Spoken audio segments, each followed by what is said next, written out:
ओम शांति। प्यारे बाप दादा दे 8/5/2021 ਦੇ ਮਹਾਵਚਨ। प्यारे बाप दादा ने अज अपने बच्चों को कहा, मिठे बच्चे अपने आप तो पुछो कि मैं कर्मेंद्रिय जित बनिया हाँ। कोई भी कर्मेंद्री मैनू धोखा तो नहीं दिंदी है। प्रश्न पूछया बाबा ने, कर्मातीत बनन दे लई तुहानू बच्चियां नू अपने आप नाल केड़ा वायदा करना है। उत्तर है, अपने आप नाल वायदा करो कि कोई भी कर्मेंद्री कदे भी चलायमान हो नहीं सकती। मैनू अपनी कर्मेंद्रियां वश करनियां हन। बाबा ने जो भी डायरैक्शन दिते हैं उन्होंने अमल विच लियाउणा ही है। बाबा कहे, मिठे बच्चे कर्मातीत बनना है तो कोई भी कर्मेंद्री नाल विक्रम नहीं करो। माया बड़ी प्रबल है, मना पहलवान है।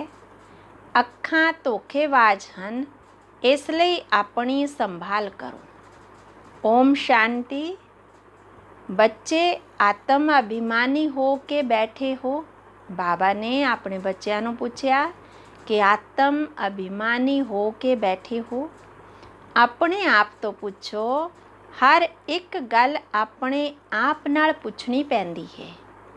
बाप युक्ति दसदे हन कि अपने आप तो पूछो, आत्म अभिमानी हो के बैठे हो। बाप नू याद करदे हो, क्योंकि ये है तुहाडी रूहानी सेना। उस सेना विच हमेशा जवान ही भर्ती हुंदे हन। इस सेना विच जवान 14-15 साल दे भी हन, 90 साल दे बुढ़े भी हन ते छोटे बच्चे भी हन। ये सेना है माया ते जित प्राप्त करन दे लई। हर एक नू माया ते जित पा के बाप तो वर्षा जरूर पाउणा है, क्योंकि माया बड़ी दुस्तर है। बच्चे खुद भी जानते हैं कि माया बड़ी पहलवान है। हर एक कर्मेंद्री धोखा बहुत दिंदी है। सब तो पहला ज़्यादा धोखा देन वालियां केड़ियां कर्मेंद्रियां हन? अखां। अखां सब तो ज़्यादा धोखा दिंदियां हन। अपनी इस्त्री हुंदे होए भी दूसरा कोई खूबसूरत देखणगे तो झाटो खिंचेगी। अखां बड़ा धोखा दिंदियां हन। दिल हुंदी है उसनू हथ लगाइए। बाबा ने कहा, बच्चियां नू समझाया जाता है, सदैव बुद्धि विच समझो कि असी ब्रह्मा कुमार ब्रह्मा कुमारियां भाई भैन हाँ। इस विच माया बहुत गुप्त धोखा दिंदी है। इसलिए ये चार्ट भी लिखना चाहिए है कि अज सारे दिन विच केड़ी केड़ी कर्मेंद्री ने सानू धोखा दिता है। सब तो ज़्यादा दुश्मन हन ये अखां। तां ये लिखना चाहिए है कि फलानी नू देखिया साडी दृष्टि गई। सूरदास दा मिसाल है ना, अपनियां अखां ही कढ़ दित्तियां। तां अपनी जांच करोगे कि अखां ज़्यादा धोखा दिंदियां हन। अपनी इस्त्री नू छड्ड के, अपनी इस्त्री नू भी छड्ड के कोई दूसरी अच्छी देखी तो उस दे भी फिदा हो जाते हैं।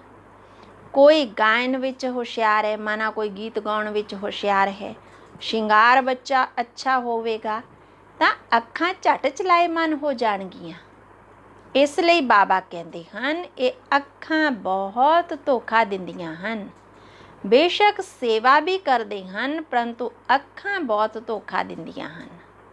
इस दुश्मन की पूरी जांच रखनी है, नहीं तो समझो कि असी अपना पद भ्रष्ट कर लवांगे।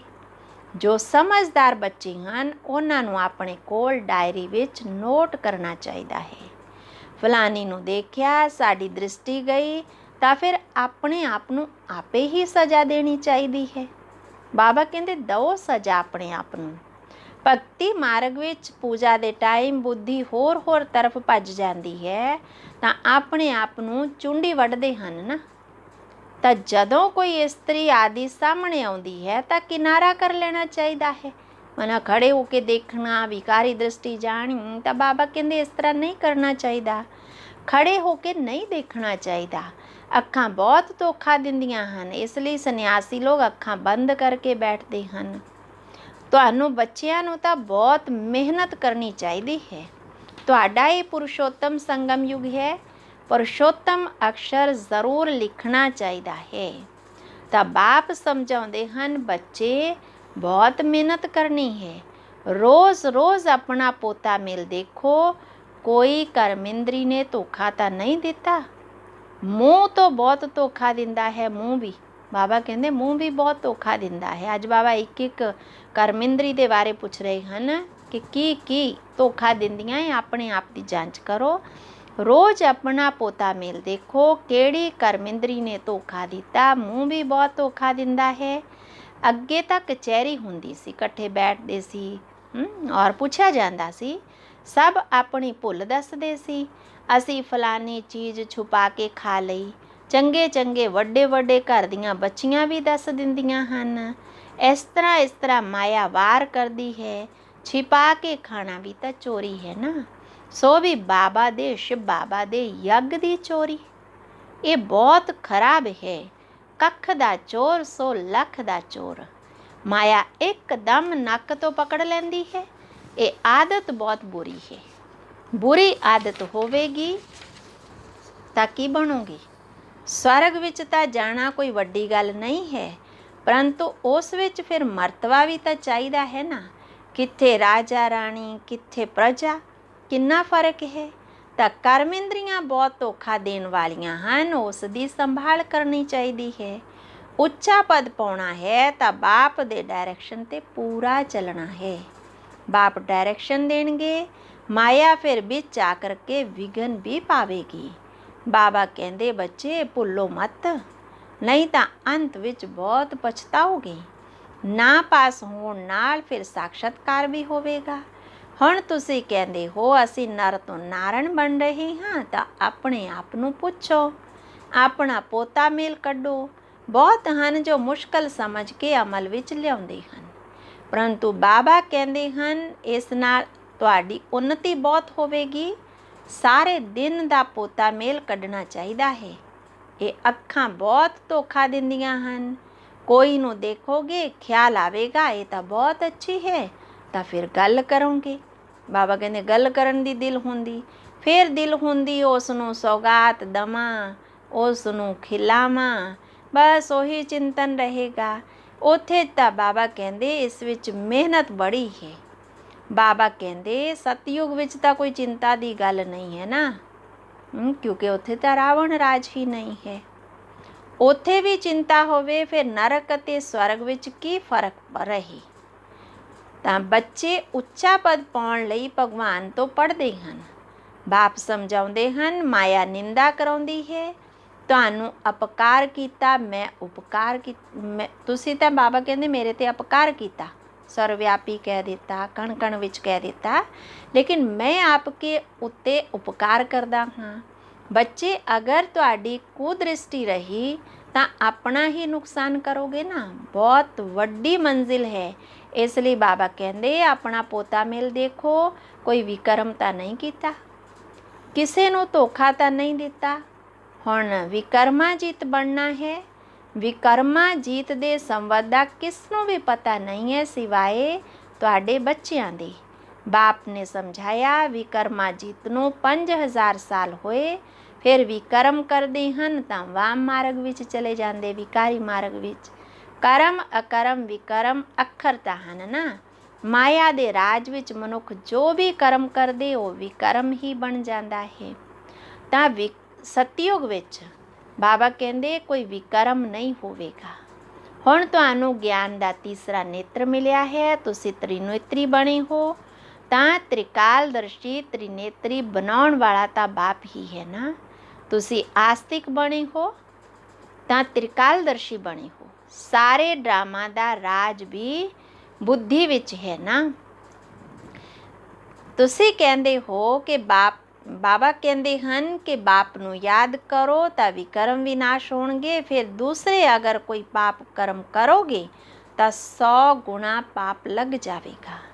ਜਿੰਨਾ ਹੋ ਸਕੇ ਵਿਕਰਮ ਨਹੀਂ ਕਰਨਾ ਚਾਹੀਦਾ। ਕਰਮ ਇੰਦਰੀਆਂ ਬਹੁਤ ਧੋਖਾ ਦਿੰਦੀਆਂ ਹਨ। ਅੱਜ ਬਾਬਾ ਬਾਰ-ਬਾਰ ਕਹਿ ਰਹੇ ਕਿ ਬਾਪ ਹਰ ਇੱਕ ਬੱਚੇ ਦੀ ਚਲਨ ਤੋਂ ਸਮਝ ਜਾਂਦੇ ਹਨ। ਮਾਇਆ ਦੇ ਤੂਫਾਨ ਬਹੁਤ ਬੱਚਿਆਂ ਨੂੰ ਆਉਂਦੇ। ਇਸਤਰੀ ਪੁਰਸ਼ ਸਮਝਣ ਨਾਲ ਹੀ ਤੂਫਾਨ ਆਉਂਦੇ। ਤਾਂ ਇਹਨਾਂ ਅੱਖਾਂ ਤੇ ਕਿੰਨਾ ਕਬਜ਼ਾ ਮਨਾ ਅਧਿਕਾਰ ਰੱਖਣਾ ਚਾਹੀਦਾ ਹੈ। ਅਸੀਂ ਸ਼ਿਵ ਬਾਬਾ ਦੇ ਬੱਚੇ ਹਾਂ। ਬਾਪ ਤੋਂ ਅੰਜਾਮ ਕਰ ਰਾਖੀ ਵੀ ਬੰਦਦੇ। ਫਿਰ ਮਾਇਆ ਧੋਖਾ ਦੇ ਦਿੰਦੀ, ਫਿਰ ਛੁੱਟ ਨਹੀਂ ਸਕਦੇ। ਕਰਮੇਂਦਰੀਆਂ ਜਦੋਂ ਵਸ਼ ਹੋਣ ਤਾਂ ਕਰਮਾਤੀਤ ਅਵਸਥਾ ਹੋ ਜਾਏ। ਕਹਿਣਾ ਤਾਂ ਸਹਿਜ ਹੈ ਕਿ ਅਸੀਂ ਲక్ష్ਮੀ ਨਾਰਾਇਣ ਬਣਾਂਗੇ, ਪਰੰਤੂ ਸਮਝ ਵੀ ਤਾਂ ਚਾਹੀਦੀ ਹੈ ਨਾ। ਬਾਪ ਕਹਿੰਦੇ ਡਾਇਰੈਕਸ਼ਨ ਨੂੰ ਅਮਲ ਵਿੱਚ ਲਿਆਓ। ਬਾਬਾ ਬਾਬਾ ਕਰਦੇ ਰਹੋ। ਅਸੀਂ ਬਾਬਾ ਤੋਂ ਪੂਰਾ ਵਰਸਾ ਲੈਂਦੇ ਹਾਂ। ਮਨੁੱਖ ਤੋਂ ਦੇਵਤਾ ਬਣਨ ਦੇ ਲਈ ਪੜ੍ਹਦੇ ਹਾਂ। ਕੋਈ ਦੀ ਤਕਦੀਰ ਵਿੱਚ ਨਹੀਂ ਹੈ ਤਾਂ ਕਹਿੰਦੇ ਮੈਨੂੰ ਤਾਂ ਸੰਸ਼ੇ ਆ ਜਾਂਦਾ। ਸ਼ਿਵ ਬਾਬਾ ਆ ਕੇ ਪੜ੍ਹਾਉਂਦੇ ਹਨ, ਮੈਨੂੰ ਤਾਂ ਸਮਝ ਵਿੱਚ ਨਹੀਂ ਆਉਂਦਾ। ਬਾਪ ਦੀ ਯਾਦ ਬਿਨਾਂ ਵਿਕਰਮ ਵਿਨਾਸ਼ ਨਹੀਂ ਹੋ ਸਕਦੀ। ਪੂਰੀ ਸਜ਼ਾ ਖਾਣੀ ਪਵੇਗੀ। ਬਾਬਾ ਕਹਿੰਦੇ ਰਾਜਾ ਸਥਾਪਨ ਹੋ ਰਹੀ ਹੈ। ਅੰਤ ਵਿੱਚ ਕਰਮਾਤੀਤ ਅਵਸਥਾ ਹੋ ਜਾਵੇਗੀ। ਇਹ ਪੜ੍ਹਾਈ ਹੈ ਨਾ। ਬਾਬਾ ਕਹਿੰਦੇ ਪੜ੍ਹਾਈ ਹੈ ਨਾ। ਆਪਣਾ ਕਲਿਆਣ ਕਰੋ। ਬਾਪ ਦੀ ਸ਼੍ਰੀਮਤ ਤੇ ਚੱਲੋ। ਬਾਪ ਤੁਹਾਨੂੰ ਬੜਾ ਉੱਤਮ ਬਣਾਉਂਦੇ ਹਨ। ਅੱਛਾ, ਫਿਰ ਬਾਬਾ ਨੇ ਯਾਦ ਪਿਆਰ ਦਿੱਤਾ। ਮਿੱਠੇ ਮਿੱਠੇ ਸਿੱਕੀ ਲੱਦੇ ਬੱਚਿਆਂ ਪ੍ਰਤੀ ਮਾਤਾ ਪਿਤਾ ਬਾਪ ਦਾਦਾ ਦਾ ਯਾਦ ਪਿਆਰ ਅਤੇ ਗੁੱਡ ਮਾਰਨਿੰਗ। ਰੂਹਾਨੀ ਬਾਪ ਦੀ ਰੂਹਾਨੀ ਬੱਚਿਆਂ ਨੂੰ ਨਮਸਤੇ। ਧਾਰਨਾ ਲਈ ਮੁੱਖ ਸਾਰ ਹੈ। ਪਹਿਲਾ, ਆਪਣੇ ਆਪ ਵਿੱਚ ਜੋ ਵੀ ਬੁਰੀਆਂ ਆਦਤਾਂ ਹਨ ਉਹਨਾਂ ਦੀ ਜਾਂਚ ਕਰਕੇ ਉਹਨਾਂ ਨੂੰ ਕੱਢਣ ਦੇ ਲਈ ਮਿਹਨਤ ਕਰਨੀ ਹੈ। ਆਪਣਾ ਸੱਚਾ ਪੋਤਾ ਮੇਲ ਰੱਖਣਾ ਹੈ। ਬਾਪ ਦੇ ਡਾਇਰੈਕਸ਼ਨ ਤੇ ਚੱਲਣਾ ਹੈ। ਦੂਸਰਾ, ਇਸ ਤਰ੍ਹਾਂ ਦਾ ਕੋਈ ਕਰਮ ਨਹੀਂ ਕਰਨਾ ਜਿਸ ਨਾਲ ਬਾਪ ਦਾ ਨਾਮ ਬਦਨਾਮ ਹੋ ਜਾਵੇ। ਆਪਣੀ ਉન્નਤੀ ਦਾ ਖਿਆਲ ਰੱਖਣਾ ਹੈ। ਜਰਾ ਵੀ ਕੁਦ੍ਰਿਸ਼ਟੀ ਨਹੀਂ ਰੱਖਣੀ ਹੈ। ਵਰਦਾਨ, ਦੇਹ ਅਭਿਮਾਨ ਦੇ ਤਿਆਗ ਦੁਆਰਾ ਸ੍ਰੇਸ਼ਟ ਭਾਗ ਬਣਾਉਣ ਵਾਲੇ ਸਰਵ ਸਿੱਧੀ ਸਵਰੂਪ ਭਵ। ਦੇਹ ਅਭਿਮਾਨ ਦਾ ਤਿਆਗ ਕਰਨ ਅਰਥਾਤ ਦੇਹੀ ਅਭਿਮਾਨੀ ਬਣਨ ਨਾਲ ਬਾਪ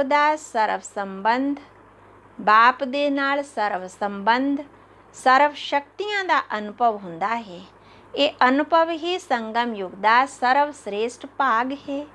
ਵਿਧਾਤਾ ਦੁਆਰਾ ਮਿਲੀ ਹੋਈ ਇਸ ਵਿਧੀ ਨੂੰ ਅਪਣਾਉਣ ਨਾਲ ਵ੍ਰਿੱਧੀ ਵੀ ਹੋਵੇਗੀ ਅਤੇ ਸਰਵ ਸਿੱਧੀਆਂ ਵੀ ਪ੍ਰਾਪਤ ਹੋਣਗੀਆਂ। ਦੇਹਧਾਰੀ ਦੇ ਸੰਬੰਧ ਵਾ ਸਨੇਹ ਵਿੱਚ ਤਾਂ ਆਪਣਾ ਤਾਜ ਤਖਤ ਅਤੇ ਆਪਣਾ ਅਸਲੀ ਸਵਰੂਪ ਛੱਡ ਦਿੱਤਾ ਸਭ, ਤਾਂ ਕਿ ਬਾਪ ਦੇ ਸਨੇਹ ਵਿੱਚ ਦੇ ਅਭਿਮਾਨ ਦਾ ਤਿਆਗ ਨਹੀਂ ਕਰ ਸਕਦੇ ਹੋ। ਬਾਬਾ ਨੇ ਕਿਹਾ ਦੇਹਧਾਰੀਆਂ ਲਈ ਤਾਂ ਸਭ ਕੁਝ ਕਰ ਲਿਆ, ਤਾਂ ਬਾਪ ਦੇ ਸਨੇਹ ਵਿੱਚ ਕੀ ਦੇ ਅਭਿਮਾਨ ਦਾ ਤਿਆਗ ਨਹੀਂ ਕਰ ਸਕਦੇ ਹੋ। ਇਸੇ ਇੱਕ ਤਿਆਗ ਨਾਲ ਸਰਵ ਭਾਗ ਪ੍ਰਾਪਤ ਹੋ ਜਾਣਗੇ। ਸਲੋਗਨ ਹੈ, ਕ੍ਰੋਧ ਮੁਕਤ ਬਣਨਾ ਹੈ ਤਾਂ ਸਵਾਰਥ ਦੇ ਬਜਾਏ ਨਿਸਵਾਰਥ ਬਣੋ। ਇੱਛਾਵਾਂ ਦੇ ਰੂਪ ਦਾ ਪਰਿਵਰਤਨ ਕਰੋ। ਅੱਛਾ, ਓਮ ਸ਼ਾਂਤੀ।